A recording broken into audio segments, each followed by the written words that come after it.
What did you see out there, Coach? Well, I didn't think our defense was great in the first half.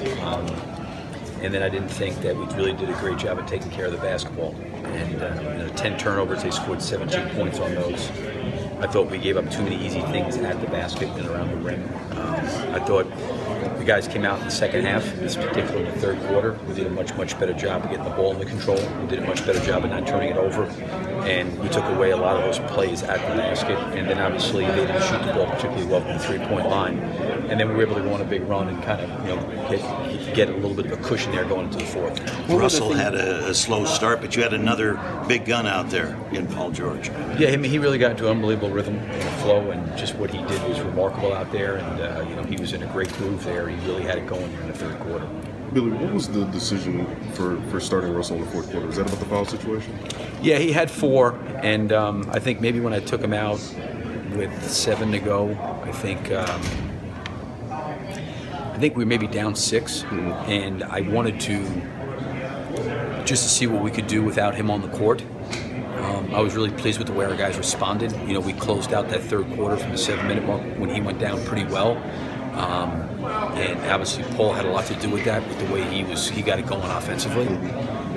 My concern was with so much time, does he end up potentially getting a 5th foul starting the fourth? And now it's really hard to play defense and the physicality of the game in the fourth quarter. So I think once we got through the third quarter and the team was playing pretty good, I'd contemplated on the bench if it started to get from 6 to 8 to 10 or whatever it was, about getting him back in there. But with the way the game was going, we were able to keep him out, which was to our benefit, and then we could at least start the fourth quarter with him with 4 fouls instead of maybe potentially 5. Is it difficult for you in that situation to stick with Russell when he's not playing particularly well offensively, but then he comes up with some of the plays he came up with, on defense?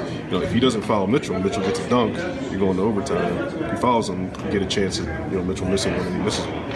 I'm not sure I understand the question. Like, is it difficult to stick with Russell in those situations because he's not playing particularly well? No, I mean, listen, my experience with Russell for 3+ years right now, the guy gives his heart and soul to the game. He just cares about winning. I think that, his offense will, as we talked about, I'm not worried about it. I think it will get better. It will continue to come. I thought he did a really good job offensively, especially in that first half. He didn't take very many shots, but we were getting good looks. We scored 58 points just because our defense wasn't very good, and we turned it over 10 times in the first half.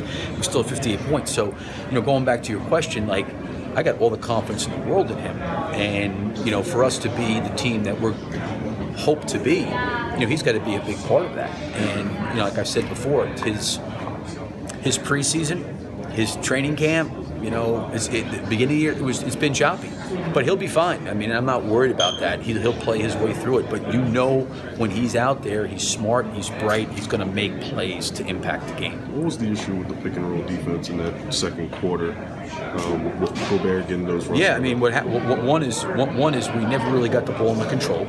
It got too deep. As Rubio was coming, our guys who were protecting the basket started to move out to the three-point line, which left Gobert completely, isolated with nobody around him in the lane. And, the first point was we had to get the ball under control a lot earlier. Mm-hmm. Once we got the ball under control earlier, then we could start to build out to the three-point line. So that's where we got hurt a lot, is we left the coverage, the 3 guys behind the coverage too early, and the 2 guys in the coverage, we didn't do a good enough job corralling and containing the ball. You got some really gutty plays down the stretch. Eric mentioned Russ's foul at the end, but also Dennis's steal from behind in transition. What does it say about your team to be able to come up with some of those things in crunch time? Well, I mean, you got to make plays. I mean, it's a hard place to play here. It's a hard place to win. So we grinded it out. I think probably for both teams, at least for us, I think we could have executed better. We got calling 2 timeouts. One we didn't screen on, and then one, we made an errant pass. But you know what? Dennis hustled back in there and got a steal. To Eric's point, we had a rotation over. I thought Russell could have gotten a clean block on that, but his momentum and probably his lower body kind of forced his way into Mitchell. But at the top of the play, it was a good clean block. Lower probably was a little more challenging. So there was just some things execution-wise I think we could have done better, coming down the stretch. But our guys, when we needed to, made some plays, and that was important. Russell had a couple nice drop-off passes to Steven down low. Paul made a couple pull-ups there with 3 minutes to go. We were able to rebound when we needed to. It was a low-scoring quarter for us. We didn't score a lot of points, and that's kind of what happened to them in the third. So that's why the game was so close. Really, not to belabor how great a guy's sixth foul is, but Russ is playing with 5. If he's thinking about overtime or whatever and doesn't go all out for that ball, Mitchell dunks it. If he dunks it, Russell comes over, fouls him late. He's got a chance at 3. How significant was that play for him to just get up there and get a hand there? Yeah, I think it was definitely significant where you didn't give him anything easy. Made him shoot free throws. That would have been a dunk. We're out of timeouts, and maybe the clock's at 1.5, and we're going length of floor, and we're going in overtime. So, contesting that shot at the basket was without question the right play. It's one of those things where as a coach, you can't go into the last play saying, well, geez, let's get him off the floor or let's put him on somebody else because we don't have to foul because we've got to go to overtime and they score. You got to play the possession out. If he fouls at that point in time out late in the game, that's part of it. Then you just got to play the rest of the game out with, the guys that are available.